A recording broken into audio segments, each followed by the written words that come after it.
La route du Rhum depuis Saint-Malo vous est offerte par le parc Carucoco, RL Location, Tropique Marché et le Balisier du Quai.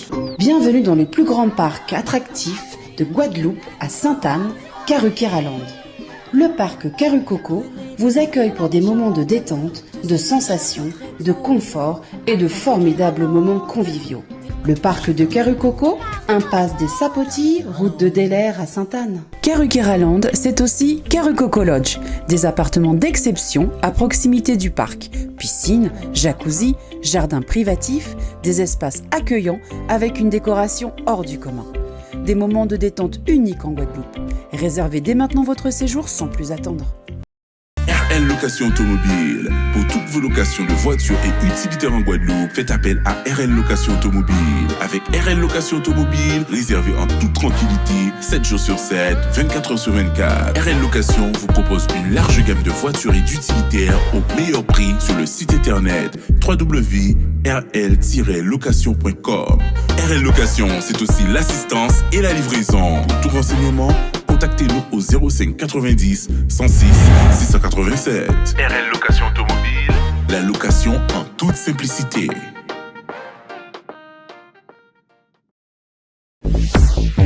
Hexagone, actualité.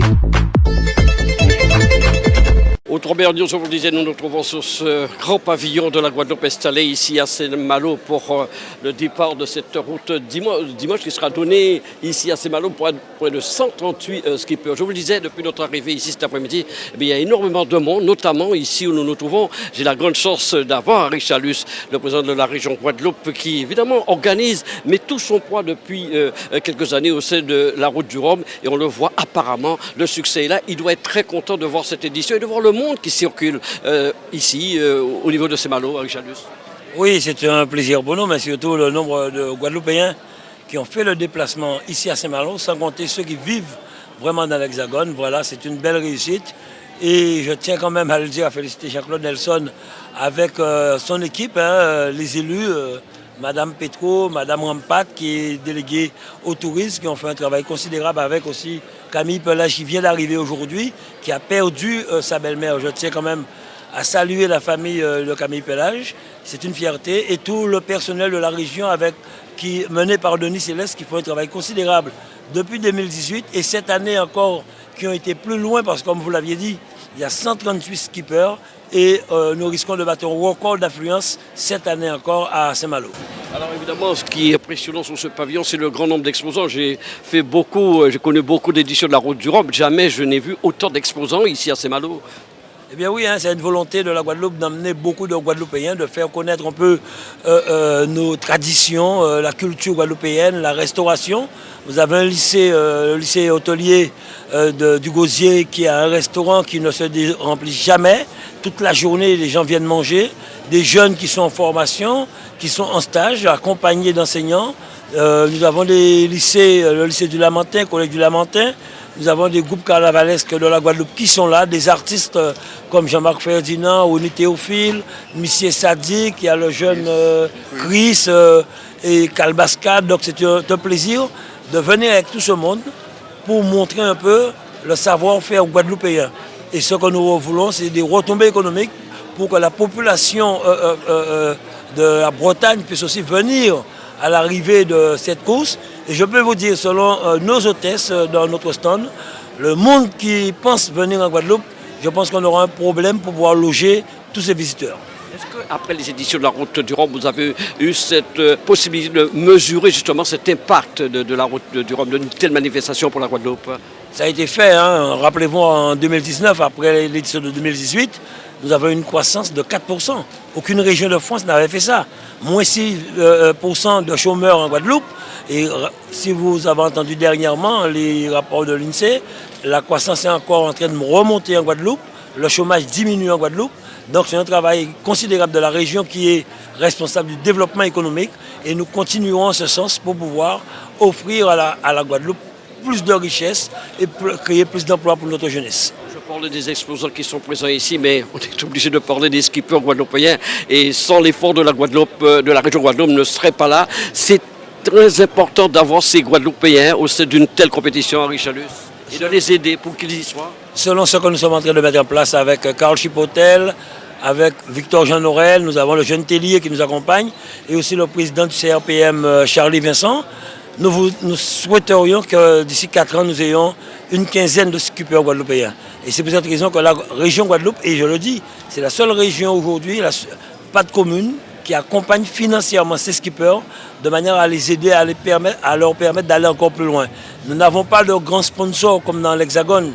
Les sponsors accompagnent, vous voyez, Banque Populaire, Apicil, ils ont vraiment une team autour, ces skippers, une team autour d'eux qui finance énormément, donc nous sommes obligés de les accompagner, mais nous avons un travail que nous avons commencé avec Jean-Claude Nelson pour que d'autres entreprises puissent accompagner nos skippers, et comme je le disais à l'instant à d'autres médias, nous espérons que pour la prochaine édition, le ministère de l'Outre-mer nous accompagnera sur cette route du Rhum, et pourquoi pas aussi le département qui peut nous accompagner s'ils veulent. Évidemment, ces skippers qui prendront le départ pourraient arriver très tôt en Guadeloupe. Tout est en place pour l'arrivée des skippers. Monsieur Nelson, on en parlait il y a quelques minutes, mais pouvez-nous le confirmer? Tout est en place puisque nous avons en Guadeloupe pas moins de 3 villages d'arrivée. Il y a un village qui sera monté à Basse-Terre pour permettre aux gens de voir le contournement de l'abri de Basse-Terre. Donc ce village-là va fonctionner du 10 au 13 novembre. Nous aurons aussi un village au MACT avec bien sûr des exposants, des centres institutionnels, avec l'aide du département, de la région, des EPCI qui vont présenter leurs compétences. Et puis, alors ce village-là va fonctionner du 11 novembre au 27 novembre. Et puis nous avons de l'animation à la DARS. Nous avons aussi un village, le 3e village qui va se passer à la marina du bas du fort. Donc voilà déjà ce qui va se passer en termes d'animation de village. Mais le président Richard a voulu aussi que tout le territoire de la Guadeloupe soit animé. Et nous avons mis en place des projets pour les EPCI, donc les communautés d'agglo, qui vont devoir organiser sur leur territoire. C'est un nombre de manifestations. C'est une première là. C'est une grande première, c'est la nouveauté, qui vont pouvoir organiser des manifestations culturelles et sportives sur leur territoire. Et puis surtout pour nous, l'intérêt c'est que ça soit vraiment une fête de la jeunesse guadeloupéenne, puisque notre jeunesse est attirée par les activités nautiques. Et puis nous sommes dans la croissance bleue et aussi dans la croissance verte. Donc voilà. Et puis nous avons Karl Chipotel, comme je vous l'ai dit, qui a un projet qui est le défi Saint-Trois, avec la participation des skippers qui participent à la route du Rhum, qui vont se ménager aux Guadeloupéens. Donc il y aura pas moins de 5 étapes qui vont se faire avec la voile traditionnelle guadeloupéenne. Et puis nous aurons aussi, ici et là, un certain nombre d'initiatives privées. Et puis la région aussi, dans le domaine économique, a lancé un appel à projet pour permettre d'aider les restaurateurs, puisque nous voulons qu'après la Covid, que la route du Rhum soit un levier économique pour aider les restaurateurs à embaucher des groupes, à leur permettre d'animer leurs soirées. Et vous voyez, donc c'est véritablement un enjeu pour nous important. Et aujourd'hui, la Guadeloupe est prête. Hein. La Guadeloupe est prête et nous sommes là à attendre, bien sûr, l'ensemble de ceux qui veulent venir. Mais la Guadeloupe ne sera pas prête seulement maintenant. Elle sera prête dans les années à venir aussi, puisque nous poursuivons nos efforts, parce que le président Charles avait mis en place un objectif de 1 million, mettons, on est passé à 1,5 million de touristes par an, et je pense qu'on n'est pas loin de les atteindre. Évidemment, organiser une telle compétition demande du travail, c'est un gros chantier. Il faut aussi certainement une bonne dose de complicité entre la Guadeloupe et la ville de Saint-Malo. Ça se passe très bien entre Saint-Malo et vous, Henri Chalus? Oui, très très bien. Vous savez, maintenant, on dira même si ce n'est pas fait officiellement, c'est un jumelage qui existe entre Saint-Malo et nous. Et comme je l'ai dit au début, nous avons actuellement les lycées de la Guadeloupe, les collèges maintenant, qui travaillent avec les lycées et collèges de Saint-Malo. Les jeunes se connaissent maintenant et je crois qu'il y aura même un lycée qui viendra en Guadeloupe pour l'arrivée de la route du Rhum. Donc voilà, c'est en bonne voie. Nous sommes bien accueillis et il y a un maire effectivement qui est très sympa, avec qui j'ai été parlementaire, avec qui nous travaillons très très bien, mais qui est là, un maire qui circule à vélo tous les jours dans Saint-Malo, qui est sur le terrain, qui est un homme simple. Ça se passe très bien, oui. Quelque chose que j'ai constaté, mais je l'avais déjà vu aussi il y a 4 ans, c'est cette organisation au niveau de tout ce qui est navette, parking. C'est formidable ici, on n'a pas besoin de prendre la voiture, il y a des navettes. Quelle organisation? Eh bien oui, tout cela se fait avec la région, OCS Sport et la ville de Saint-Malo, parce qu'il faut effectivement que les gens puissent se déplacer en toute sécurité. Vous avez vu, les routes sont bloquées à certains moments. On a cassé la vitesse sur plusieurs portions de route. Et bon, la gare n'est pas trop loin, donc ça se passe vraiment bien.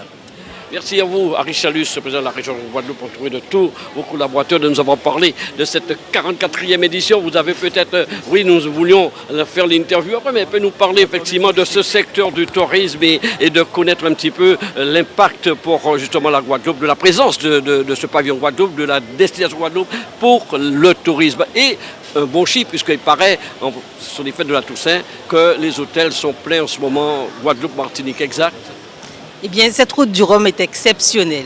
Et c'est vrai que la région Guadeloupe a travaillé en amont, pendant et bien sûr en aval pour que cette route du Rhum puisse bien sûr fournir tous les retombées qu'on attend. Et je peux vous dire qu'en amont, ce que nous avons fait, c'est vraiment accompagner d'abord les acteurs économiques au travers des différents dispositifs de la région Guadeloupe. Parce qu'on sait très bien que les 2 ans de Covid a impacté notre économie et donc il a fallu accompagner, que ce soit les agriculteurs, que ce soit les commerçants, que ce soit le marin-pêcheur. Et bien ça aussi c'est un accompagnement financier que la région Guadeloupe a souhaité mettre en avant.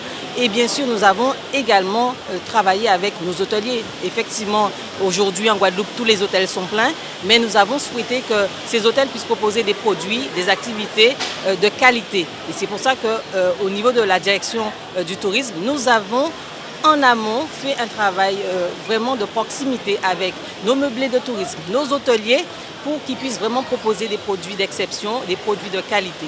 Et quand le touriste arrive en Guadeloupe, c'est pour qu'il puisse avoir envie aussi de revenir. Nous avons mis en place des événements pour mettre de la visibilité sur notre territoire, notamment en accueillant le concours Spirit Sélection.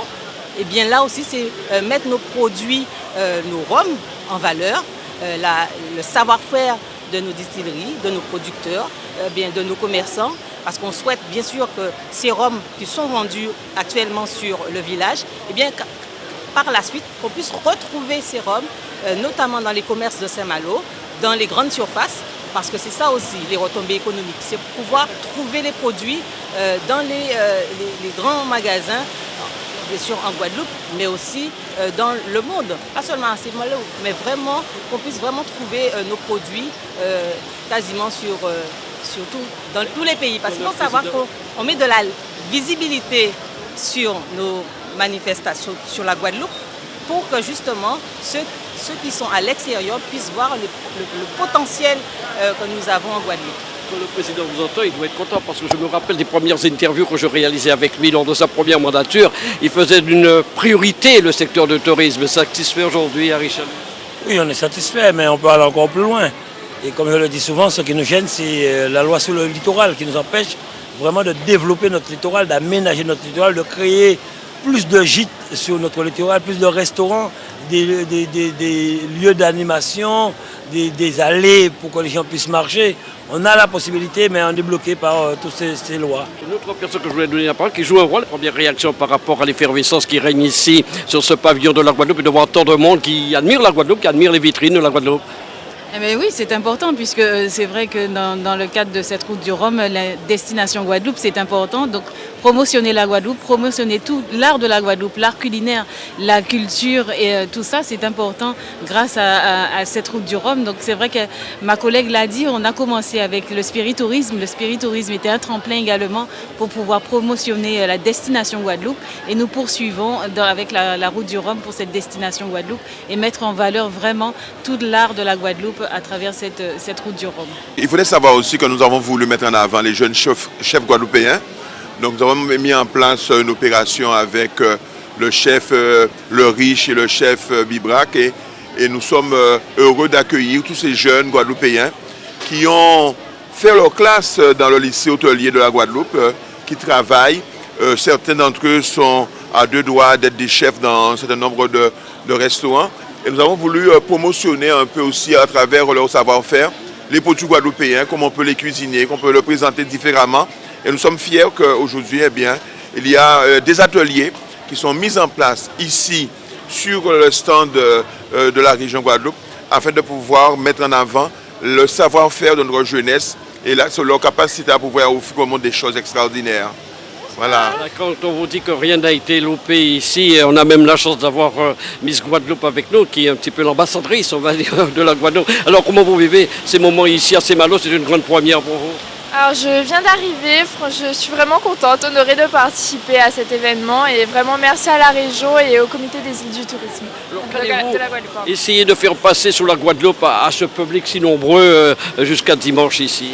Montrer qu'on participe à la richesse de la Guadeloupe, qu'on participe aussi à cette belle course. Montrer que, parce qu'aujourd'hui oui, on a 8 skippers guadeloupéens, donc c'est important de les citer aussi. Et vraiment c'est vraiment un honneur. Donc montrer que la Guadeloupe est ici, qu'on avance et qu'on va au plus loin, je l'espère. Alors les skippers préparent leur compétition pour dimanche, mais vous êtes là en train de préparer aussi la vôtre pour bientôt. Comment ça se passe?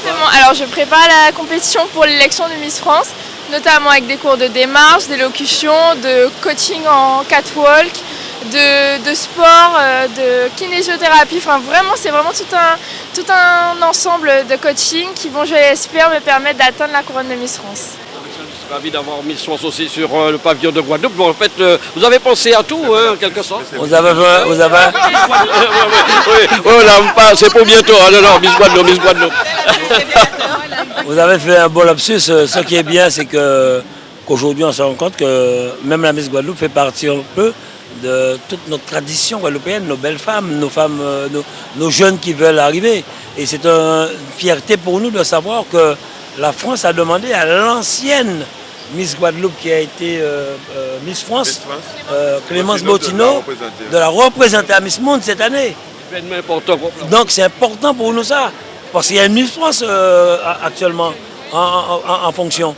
Et c'est l'ancienne Miss France qui est guadeloupéenne, Clémence Bottineau qu'on demande. Ça veut dire qu'effectivement la Guadeloupe a de quoi faire encore monter la France.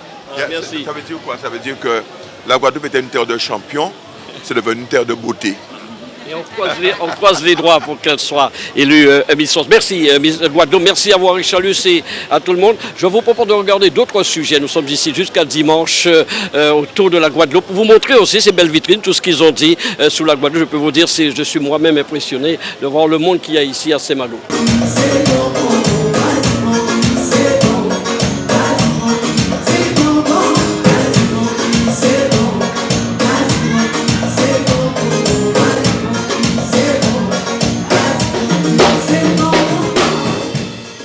Petite visite Tropique Marché, on y va?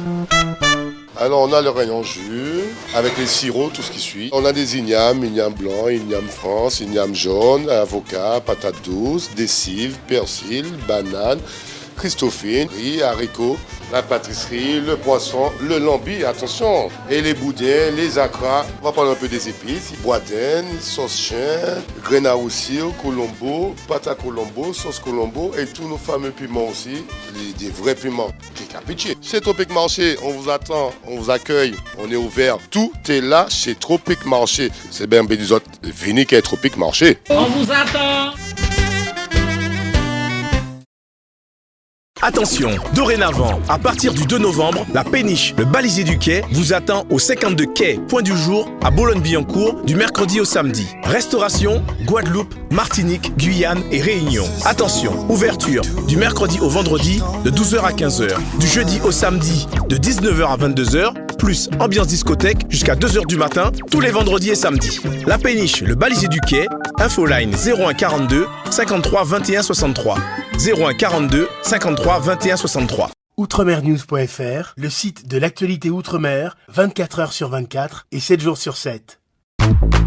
Retrouvez la chaîne Outremer News sur YouTube.